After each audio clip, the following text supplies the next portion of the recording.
ठरलं तर मग या मालिकेच्या आजच्या भागामध्ये आपण पाहत आहोत. इथे आता म्हणजे काही प्रिया आहे, प्रियाने महिपतला कॉल केलेला असतो आणि सगळं काही सांगायला गेलेली असते, पण उलटं तिच्यावरही शेकलेलं असतं. ती म्हणत असते, ह्या महिपतचं काय जात आहे मला सांगायला, आणि आता उगाचच कॉल केला. आता कसं अडवू मी त्या अर्जुनला आणि सायलीला तिकडे जाण्यापासनं? काहीतरी केलं पाहिजे, पण काय केलं पाहिजे असा विचार ती करत असते आणि म्हणत असते, नाही नाही, नागोबाला कामाला लावलंच पाहिजे. आता तेवढ्यातच इथे सायली आणि अर्जुन तिला बाहेर येताना दिसत असतात. आता हे एवढ्या रात्री कुठे चाललेत म्हणूनच प्रिया त्यांचा पाठलाग करते आणि दरवाजाच्या आड येऊनच ह्या दोघांना पाहत असते. सायली आणि अर्जुन बाहेर येतात. अर्जुन म्हणत असतो, कुठे जायचंय आपण, इथे काय करतो एवढ्या रात्री आणि इथे चालायचंय? तेव्हा सायली म्हणत असते, हो आपल्याला तेच करायचंय, पायातली चप्पल काढा. आणि तेव्हा म्हणत असतो, पायातली चप्पल का काढायची? अहो तोच तर खरा आनंद आहे, तुम्ही चप्पल काढा आणि ह्या गवतावर चाला. ह्या गवताचा स्पर्श आणि जो काही थंडावा गारवा आहे तो आपल्या पायाला लागू द्या. बघा किती छान वाटतंय. असं म्हणूनच आता ते दोघे इथे गवतावर चालतात. पण अर्जुन म्हणत असतो, नाही, काही जरी झालं तरी मी चप्पल काढणार नाही, तू सुद्धा काढू नकोस. पण सायली काही केल्या ऐकत नाही आणि शेवटी सायली चप्पल काढते आणि अर्जुन तर चप्पल काढत नसतो. ती म्हणत असते, ठीक आहे तुम्ही चप्पल नका काढू, पण चालू तर शकतात, हा मोकळा श्वास तर तुम्ही घेऊ शकतात ना, असं ती इथे अर्जुनला बोलत असते. आणि तेव्हा मात्र अर्जुन हळूहळू पावलं टाकत असतो.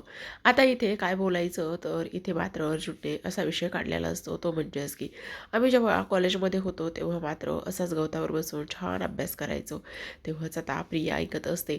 ती म्हणत असते, अरे अभ्यासाबद्दल काय बोलताय, त्या तिकडे जाणाऱ्या त्या मॅक्सबद्दल बोला ना, तिकडे काय होणार आहे त्याच्याबद्दल चर्चा करा.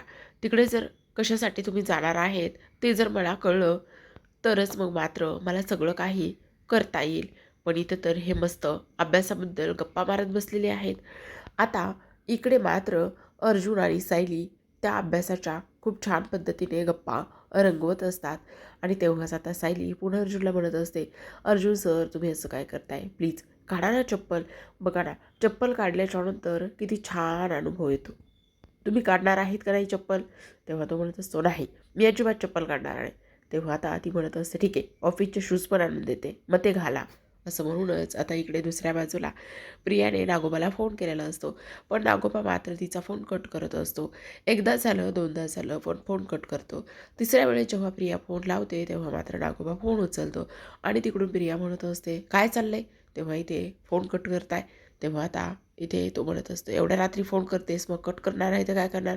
तेव्हा आता इथे प्रिया बोलत असते, का अमेरिकेसोबत राजकारणासाठी एखादी मीटिंग अटेंड करताय का? नाही ना, वर टांगड्या करून तर त्या मोबाईलमध्ये गेम तर खेळत बसला असाल ना, असं प्रिया बोलते. तेव्हा त्या नागराज मात्र काहीच बोलत नाही. तो म्हणत असतो, बोल काय काम आहे, कशासाठी फोन केलास? तेव्हा प्रिया बोलते, हो काम आहे म्हणूनच फोन केलाय, महिपतचं काम आहे. आता उद्या जी काही एक्स्पोमध्ये मीटिंग होणार आहे आणि तिकडे सगळ्यांना जायचं आहे, पण अर्जुन आणि सायली तिकडे जाऊ नये, त्यांना कसं अडवता येईल असं महिपतने सांगितलं आहे आणि त्याकरिताच मी तुम्हाला फोन केला आहे. तेव्हा आता इथे तो बोलत असतो, मग त्या घरात तू राहते का मी? मग अडव ना, इथून काही माझ्याकडे रिमोट आहे का अडवायला? तेव्हा आता प्रिया म्हणत असते, हो रिमोटच आहे आणि ते रिमोट आहे प्रतिमा, असं इथे ती बोलत असते. इकडे मात्र शेवटी आता सायलीने अर्जुनला पायातील चप्पल काढायलाच लावलेली असते आणि पायातली चप्पल काढल्याच्यानंतर हळूवारपणे पाऊलं टाकायला सुरुवात झालेली असते. एक एक पाऊल हळूहळू टाकतच आता इथे त्याचा हात पकडतच अर्जुन आणि सायली त्या गवतावरून तो ओलावा आणि तो स्पर्श घेण्याचा अनुभव घेत असतात. इकडे मात्र सायली खूप जास्त खुश असते. अर्जुनसोबत हा वेळ ती मस्त घालत असते आणि अर्जुनसुद्धा आता खूपच तिच्यामध्ये हरवून गेलेला असतो. त्यालासुद्धा तो जो काही स्पर्श आहे तो इथे आवडलेला असतो आणि हा स्पर्श आता त्याला आवडल्याच्यानंतर आणि त्याचबरोबर हा गारवा, हे सगळं काही तो अनुभवत असतो. तर इकडे नागराज म्हणत असतो, प्रतिमा ती काय करणार आहे? आणि तेव्हा आता इथे तो बोलत असतो, आता ते पण मीच सांगू का काय करणार आहे, तर काहीतरी डोकं चालवा. आणि का सगळं मीच करायचं, आई ती मलाई फक्त तुम्ही खाणार? असं काहीतरी करा की त्या प्रतिभाला त्रास होईल आणि प्रतिभा त्रास झाला तर ती सायलीच्या नावाने ओरडेल आणि सायली आणि अर्जुन तिकडे येतील. असंच तुम्हाला काहीतरी करायचं आहे. तेव्हा आता इथे नागराज बोलत असतो, म्हणजे आता मी जर प्रतिभाला इथे आजारी पडलं तर ते दोघे इकडे येतील. तेव्हा प्रिया म्हणत असते, हो अगदीच बरोबर, तुम्ही तसंच करायचं आहे आणि तुम्ही पटकन कराल. हा जो काही एक्सपोला जाण्याचा प्रोग्राम आहे तो उद्याचा आहे, त्यामुळे तुम्हाला काही करून आजच करायचं आहे. तेव्हा आता इथे नागोबा बाहेर येतो. खोलीच्या बाहेर आल्याच्यानंतर आत्तापर्यंत तरी सुमन झोपलेली नसेल असं म्हणूनच तो आता त्याच्या खोलीमध्ये जी सुमन आहे तिला आतमधून तशीच ठेवतो आणि बाहेरून कडी घालत असतो. आणि बाहेरून कडी लावल्यावर तो आता म्हणतो, विचार करतो की काय केलं पाहिजे, म्हणजेच काहीतरी असं केलं पाहिजे जेणेकरून प्रतिमा खूप घाबरेल.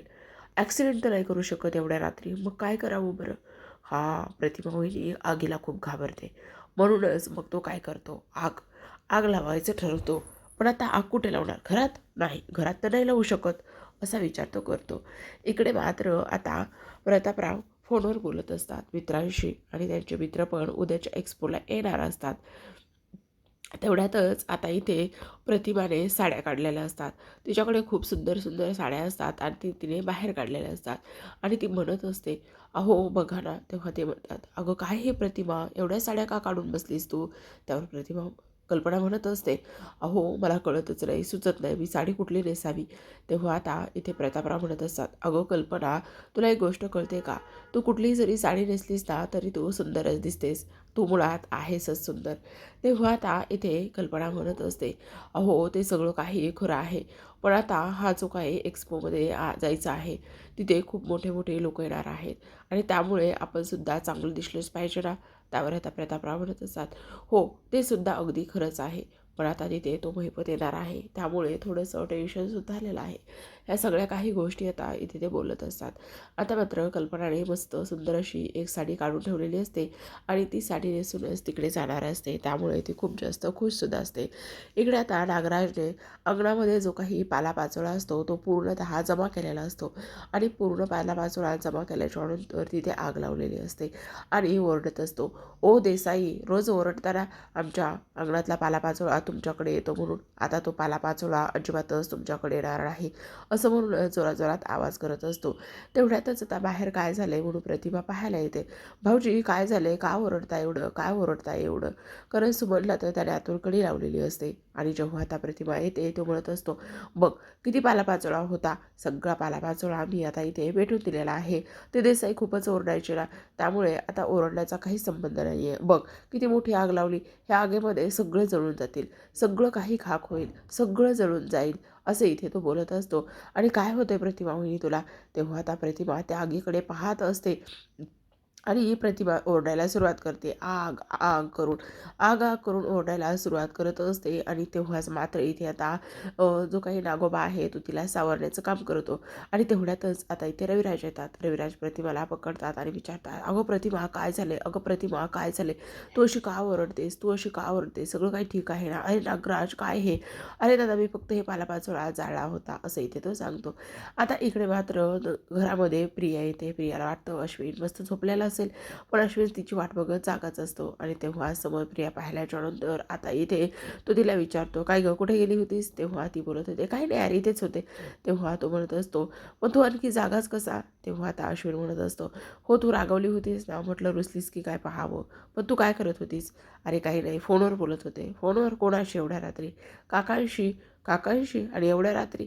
अरे काय आहे ना, हल्ली आईला ज्या गोळ्या देतात ना त्या गोळ्या मात्र इथे संपल्या की नाही, त्यासोबतच वेळेवर घेतल्या की नाही, ह्या सगळ्या गोष्टी मी विचारत असते. आणि आता आई झोपली असेल ना म्हणून काकांना कॉल केला होता. काकांना कॉल केला होता, अच्छा. पण मला एक गोष्ट सांग, त्यांना कुठलं गोळ्या देतात, कुठलं मेडिसिन देतात. तेव्हा आता प्रिया म्हणत असते, काय मला नाही माहिती, मला सांगता येणार नाही किंवा आठवत नाही आहे, ज्या श्रद्धा डॉक्टर आहेत त्याच देतात. तेव्हा आता अश्विन म्हणत असतो, अच्छा काही नाही, मला त्याबद्दल जास्त काही माहिती नाही आहे, पण कसं आहे ना मी पण डॉक्टर आहे. मला समजतं कुठल्या गोळ्या कशासाठी आहेत ते, असं म्हटल्याच्यानंतर आता इथे प्रियाला प्रचंड टेन्शन आलेलं असतं. ती म्हणत असते सगळे सुभेदार अगदीच सारखेच आहे, बाकीचे कमी होते का, हा पण आता डोक्यावर बसायला सुरुवात केली. इकडे मात्र प्रतिमाला बेडरूममध्ये आणलं जातं आणि प्रतिमाला इथे आणल्याच्यानंतर नागराज म्हणत असतो, अरे दादा काय होऊन बसलं हे, मी उगाचच तो कचरा जाळायला गेलो आणि कचरा जाळायला गेल्यामुळे ह्या सगळ्या काही गोष्टी अशा झालेल्या आहेत, मला आता कळत नाही काय झाले म्हणून. त्यावर आता इथे जे काही रविराज आहे ते म्हणत असतात, अरे नागराज तू नको एवढी काळजी करूस. तेवढ्यातच आता इथे जी प्रतिमा आहे प्रतिमा आहे ती इथे सायली सायली करून आवाज देत असते. तर इकडे दुसऱ्या बाजूला सुमन म्हणत असते, अहो दार उघडा, अहो दार उघडा. तेवढ्यातच आता नागराज जातो आणि सुमनचा दरवाजाचा खोलीचा दरवाजा उघडतो आणि म्हणतो, अगं तिकडे बघ ना काय झालेलं आहे. तेव्हा सुमन म्हणत असते, अहो असं कसं, पण तुम्ही मला बंद का केलं होतं. तेव्हा तो म्हणतो, अगं हवेनं जोरात दरवाजा बंद झाला असेल, कडी थोडी ना घातली, पण तिकडे वहिनी आजारी पडलेली आहे, काय झाले वहिनीला. त्यावर आता नागराज म्हणत असतो, अगं काही नाही, बाहेर मी पालापाचोळा जाळला होता आणि पालापाचोळा जाळल्याच्या नंतर मात्र इथे आता वहिनी खूप घाबरली, तिला आता आगीची भीती वाटते, पण मला काय माहिती हे सगळं काही असं होईल. त्यावर आता इकडे धावत सुमन येत असते आणि समोर आल्याच्या नंतर इथे प्रतिभाला अशा अवस्थेत ती पाहते. ती म्हणत असते, भाऊजी हे सगळं काय झालंय, कशामुळे झाले. त्यावर आता इकडे जे काही रविराज आहे ते म्हणत असतात, सुमन नको घाबरूस, होईल सगळं काही बरं. आणि तेव्हाच आता इथे नागराज म्हणत असतो, पण वहिनीला ही एवढी भीती वाटते एवढं मला माहिती नव्हतं, एवढी जर भीती वाटते मला माहिती असतं तर मी हा कचरा इथे जाळाच नसता. तेव्हा आता इकडे सतत ती सायली सायली म्हणत असते. मग आता काय करायचं, सायलीला बोलवून घ्यायचं का. सायलीला बोलवून घेण्यासाठी आता रविराज मोबाईल काढतात आणि सायलीला फोन करण्याचं ठरवतात. कारण आता नागराज म्हणत असतो, बरं झालं नशीब हिनं सायलीचं तरी नाव घेतलं आणि तिला बरं करण्यासाठी बोलवायचं सोडलं, तरी ते जी काही प्रतिमा वहिनी आहे ती स्वतःहून सायलीचं नाव घेत आहे. इकडे रविराजांचा फोन इथे अर्जुनला आलेला असतो आणि तेव्हा अर्जुन म्हणत असतो, एवढ्या उशिरा सिनियरचा फोन. तेव्हा सायली म्हणत असते, बघा पटकन घ्या ना, कारण सायलीला सुद्धा काळजी वाटलेली असते. तेवढ्यातच आता अर्जुन फोन घेतो आणि फोन घेतल्याच्यानंतर तो म्हणत असतो, हा सिनियर बोल काय झाले. अरे तो म्हणत असतो, काही नाही, प्रतिमाची तब्येत थोडीशी खराब झालेली आहे आणि ती सतत सायलीचंच नाव घेत आहे, मग तू सायलीला इकडे घेऊन येतोयस का. तेव्हा आता अर्जुन म्हणत असतो, हो लगेच येतोय, तू काळजी करू नको. इकडे मात्र सायली देवी आईकडे प्रार्थना करत असते आणि म्हणत असते, देवी आई प्रतिमा त्याला काहीच होऊ देऊ नकोस. आता पुढील भागामध्ये पाहूयात. सायली आणि अर्जुन प्रतिमाकडे जाऊन पोहोचलेले असतात. सायली गेल्या गेल्याच प्रतिमाच्या उशीशी बसलेली असते, तिच्या हातात घेते आणि म्हणत असते, प्रतिमा त्या काळजी करू नका, मी तुम्हाला काहीच होऊ देणार नाही. असं म्हणूनच आता इथे सायलीच्या डोळ्यातून अश्रू गळालेले असतात. तिला खूप रडायला येत असतं. त्यांच्याबरोबर प्रियासुद्धा आलेली असते. सायली रडत असते आणि इकडे मात्र प्रतिमा आतापर्यंत तरी शुद्धीत आलेली नसते, पण आता मात्र ह्या मायलेकीचा एकमेकींना झालेला स्पर्श नक्कीच तिला शुद्धीत आणेल किंवा बरं होण्यासाठी मदत करेल. इकडे मात्र जी प्रिया आहे, प्रियाला तर प्रचंड आनंद होत असतो. तिला असं वाटत असतं की अरे वा, हे तर सुंठी वाचून खोकलाच गेला, खूपच चांगलं झालेलं आहे.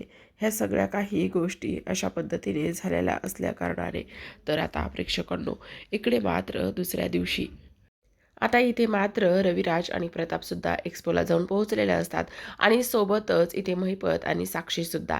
आता जेव्हा प्रतापराव आणि त्यासोबतच कल्पना खाली उतरतात, दोघे खाली उतरल्याच्या नंतर आता महिपत बोलत असतो, छोटा सुभेदार तर आलेला नाही, त्यामुळे आपलं काम ऑलरेडी झालेलं आहे. जेव्हा आता प्रतापराव जात असतात तेव्हा इथे महिपत म्हणत असतो आणि त्यांच्यासोबत हात मिळवणी करत असतो. अगदीच तो हिंदीमधून जसे वाक्य बोलतो तसं इथे बोलत असतो आणि तुमचं वेलकम आहे ह्या एक्स्पोमध्ये, असं म्हणूनच त्यांच्यासोबत हात मिळवणी करता क्षणी आता कल्पनासुद्धा रागातच लुक देत असते, तो म्हणजेच महिपतकडे. पण आता प्रेक्षकांनो ह्या सगळ्या गोष्टी किंवा हे सगळ्या गोष्टींवर पाणी फिरवतच आता इथे जो काही अर्जुन आणि सायली यांची धमाकेदार अशी एंट्री झालेली असते. कारण महिपत बोलत असतो, तुम्हाला माझ्याशी बोलायचं नाही का, पण मला तुमच्याशी बोलायचं आहे, तुमचं ह्या एक्स्पोमध्ये स्वागत आहे, असंच इथे तो बोलत असतो. आणि तेव्हाच मात्र अर्जुन तिथे येतो आणि महिपतने पुढे केलेला हात मात्र इथे अर्जुन स्वतःच्या हातामध्ये घेत असतो आणि स्वतःच्या हातामध्ये घेतल्याच्या नंतर तो म्हणत असतो, यू वॉर्म वेलकम महिपत शिखरे मिस्टर महिप शिकरे असं तो इथे बोलत असतो. आणि ही गोष्ट तो बोलत असतो की तुम्ही आम्हाला किती इथे येण्याचा अडवण्याचा प्रयत्न जरी केला किंवा कितीही आमच्या मार्गात अडथळे आणले तरीसुद्धा इथे आम्ही येऊन पोहोचलेलोच आहोत किंवा आम्हाला इथे येण्यापासून कोणीही अडवलेलं नाही आहे. ह्या सगळ्या गोष्टी इथे अर्जुन महिपतला बोलत असतो. आता मात्र इथे सायली आणि अर्जुनला पाहिल्याच्यानंतर महिपतची मात्र चांगलीच फाटलेली असते. त्यासोबत साक्षीची सुद्धा. आणि आता त्याला चिचुंद्रीचा प्रचंड राग येत असतो, कारण आता इथे त्याने सांगितलेलं काम हे व्यवस्थित केलेलं नसतं. त्यामुळे तर प्रेक्षकांनो पाहत राहा. ठरलं तर मग या मालिकेचे असे छान छान अपडेट्स भेटूयात पुढील